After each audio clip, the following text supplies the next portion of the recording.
Today, we're going to take a look at Ayaneo's entry-level Android handheld gaming device. It starts at an affordable price of just 499 yuan, and what's even better, it can run PS2 games and even 3DS games. So, let's go ahead and unbox it to see what's inside. The accessories include a very compact user manual. You can easily acquire it by scanning the provided code. Below that, you'll find a 1 meter A to C charging cable. Beyond these, there are no other accessories included, as you can clearly observe. The device is available in two distinct configurations, a 2GB RAM with 32GB storage version and a 3GB RAM with 64GB storage option. The screen comes with a protective screen film, which we will now carefully peel off. This screen has a 4:3 aspect ratio and measures 4.2 inches. It's a 1280 by 960 IPS full lamination screen with a maximum brightness of 500 nits. The one I'm holding is one of the available colors. There are 3 colors in total, so pick the one you prefer. Now let's turn it on and take a look at its configuration. It comes with the Dimensity G90T. Its performance is quite similar to the G99, with the processor perhaps being a little less powerful, but the GPU, which handles graphics processing, is somewhat stronger. The unit I have is merely an engineering test version, so it could have differences from the subsequent official release, and is provided solely for your reference. Let's start by examining its buttons. The D-pad features a segmented design. It utilizes conductive rubber, providing a soft feel and consistent support throughout. The joystick is a Hall effect type, and its range of motion is quite extensive. It's quite large, featuring a Huayuan solution. The center of the joystick can be pressed, and the surrounding areas also offer a consistent tactile feel when pressed. This is a concave design, and the joystick is also equipped with lighting effects around it, which allows for various color adjustments. The ABXY buttons are made of conductive rubber, and their surface features engraved recessed grooves.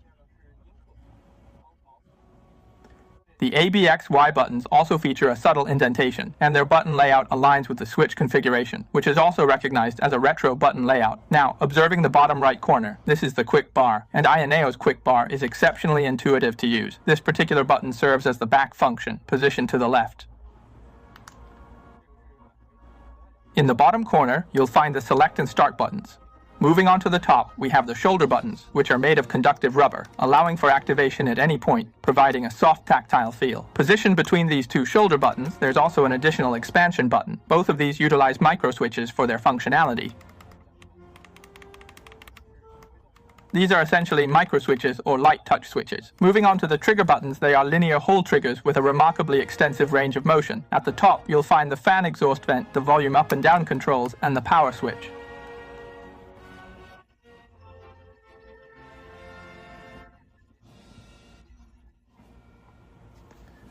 There are no ports on either the left or right sides. At the bottom, you'll find dual speakers and their grills, along with a TF card slot that supports up to a 2TB TF card, covered by a rubber material. Next to that is the power indicator light, a 3.5mm headphone jack, and a Type-C port that does not support video output due to the processor. This here is the microphone. Let's take a look at the back. The back features the Ayaneo Air Mini logo, along with its configuration details. We have the 3GB RAM and 64GB storage model. This here is the fan intake vent. The entire back has a very smooth, rounded curvature, creating a comfortable grip. This particular back panel doesn't have the UV coating, but it still feels exceptionally fine and smooth to the touch. It doesn't attract fingerprints, which is great. This entry-level Android handheld also features AI Space. A long press of this button will take you directly into our AI Space. You can load games here, and as you can see, it automatically recognizes games from the Tianma system. There are also various settings and themes available, among other things. A short press, by the way, brings up our sidebar, and this sidebar is incredibly useful. Ayaneo's front-end design is quite impressive, divided into 5 major sections. You have our performance adjustments, detailed settings for the controller, including the trigger buttons and joysticks, as well as vibration and the handheld's display settings. Volume, adjustments for various modes, and also RGB lighting effects. There's a quick bar, and the last item is for device upgrades and some related settings. The overall feel of the handheld in your hands is excellent, very comfortable and rounded. Alright, next, let's also take a look at its size comparison with other handhelds. Before that, I want to let you know that in its quick bar, under handheld settings, you can perform detailed customization of these shortcut keys. For example, I've set the expansion button on the right side to be a front-end launcher. By long pressing it, I can instantly open the front end, right now. The front end loads incredibly quickly, taking only about 1 to 5 seconds. Next, let's compare its size with the RG476H, and also compare their thickness. We'll also put it next to the Retroid Pocket, a popular entry-level handheld from this period, for another comparison of its thickness and length.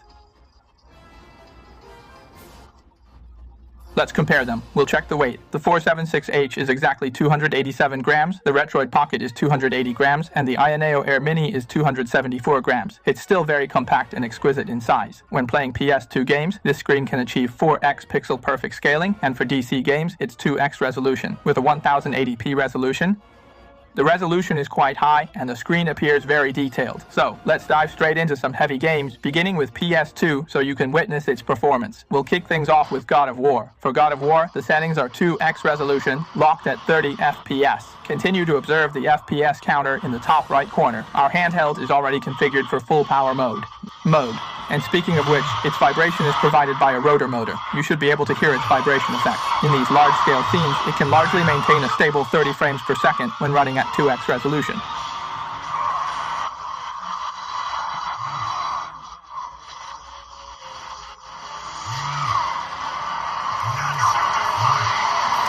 Regarding God of War 2, we have set the resolution to 1x and turned off the shadow effects. We can see that it consistently maintains a stable 60 frames per second. The total power consumption is estimated to be around 6 watts.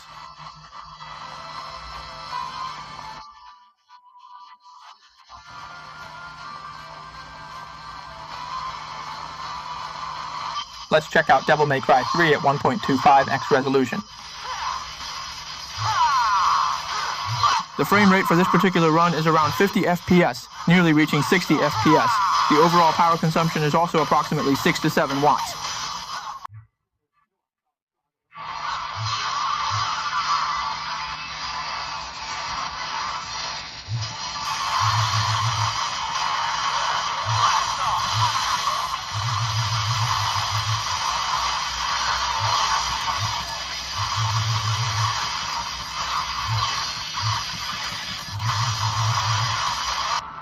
We're looking at Resident Evil 4 now. As you can see, it's running at 2x resolution with no downclocking whatsoever.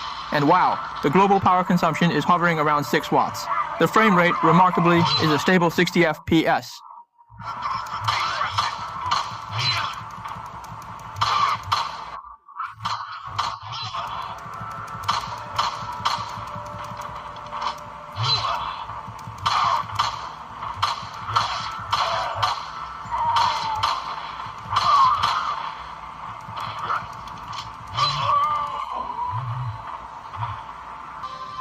This is Tekken, also running at 2x resolution.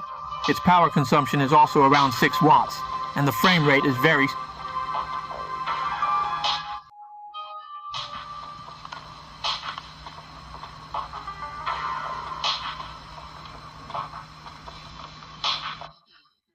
stable. Let's unbox Onimusha.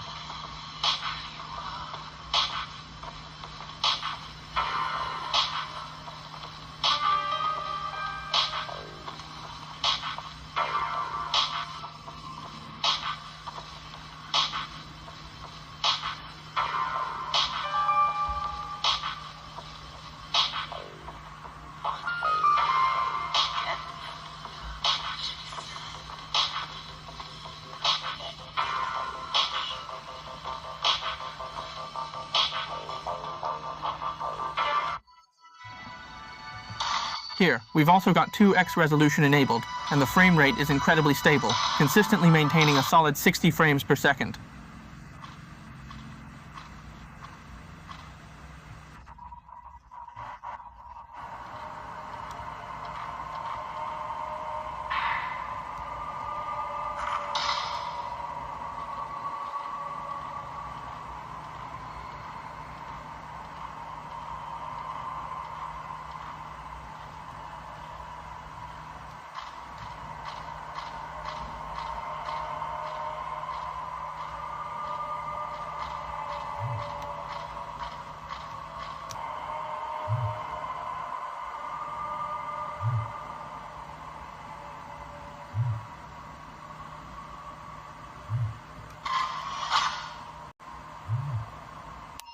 Let's play some Dead Cells. It's currently running at double resolution.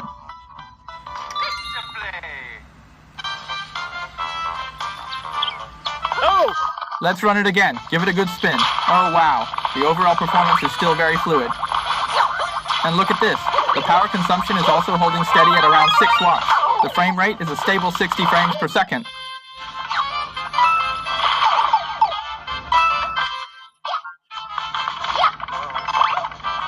And the frame rate consistently maintains a stable 60 frames per second.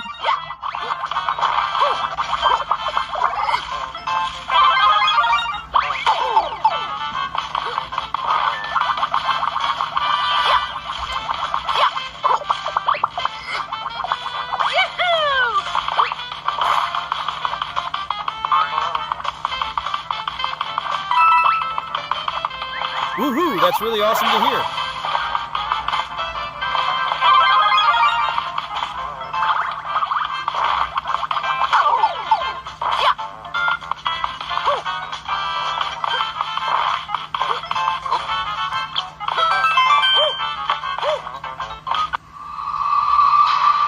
Let's test Metroid. This particular game doesn't demand much in the way of performance requirements.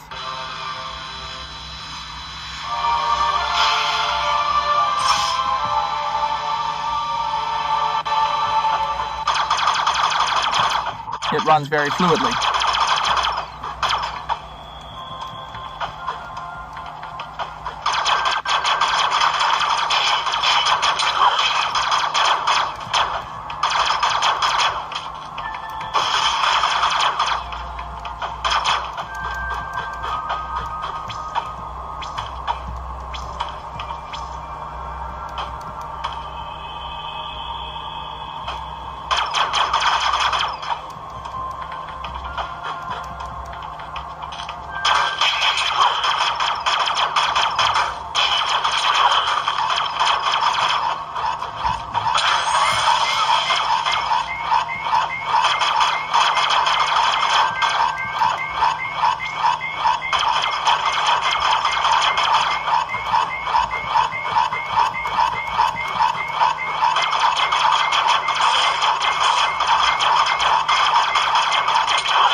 Next up, let's also take a look at Monster Hunter HD.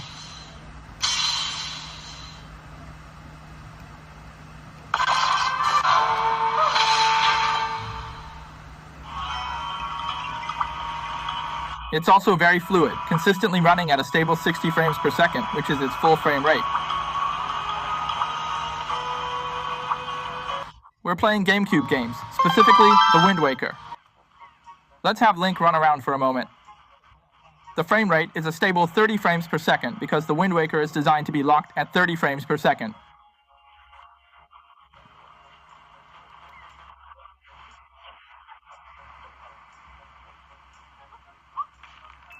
The power consumption in this case is roughly around 4 watts.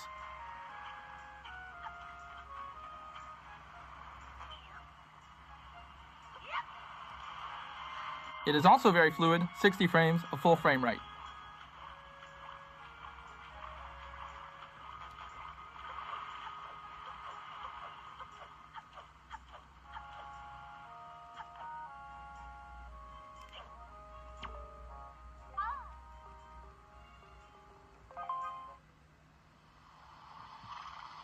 I also played The Legend of Zelda: Twilight Princess for a while. Let's have him run around and engage in some action. It's performing quite smoothly. As you can observe, it also consistently maintains a stable 30 frames per second. The total power consumption of the device hovers around 6 to 6.5 watts.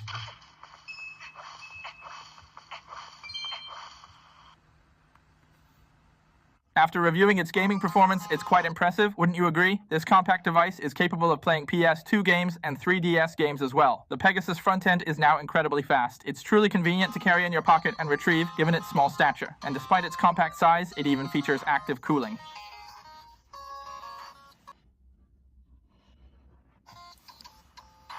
Alright, next, let's go ahead and take it apart to see what the internal structure is truly like. Once all the screws are removed, you can just slide it open. Let's take a look inside. Wow, the internal structure is incredibly organized and neat. Does this truly seem like a handheld console that costs 499 yuan? The internal craftsmanship is actually quite impressive. The left and right sides, Then we have the joysticks and the speakers. In the center, you'll find the cooling fan. It's equipped with a 4500 mAh battery and a vibrator motor, which is a linear motor. For its price, this device includes all the necessary internal components, with nothing missing, which is really impressive. Also, take note of the microphone located at the bottom. So, what score would you give its internal craftsmanship? Finally, let's summarize. As a handheld console priced at $499, its gaming performance for PS, 2 and 3DS games makes it an excellent choice. As an entry-level device, it definitely passes with flying colors. The hand feel is incredibly nice and rounded, and the front design is also well executed. No, the ANYON quick release bar and the tactile feel of pressing the SPACE key have consistently received high praise. The screen resolution, including the aspect ratio, is correctly set at 4:3. You've all just seen the internal craftsmanship, and it's quite well organized. So what do you think of this Air Mini handheld starting from $499?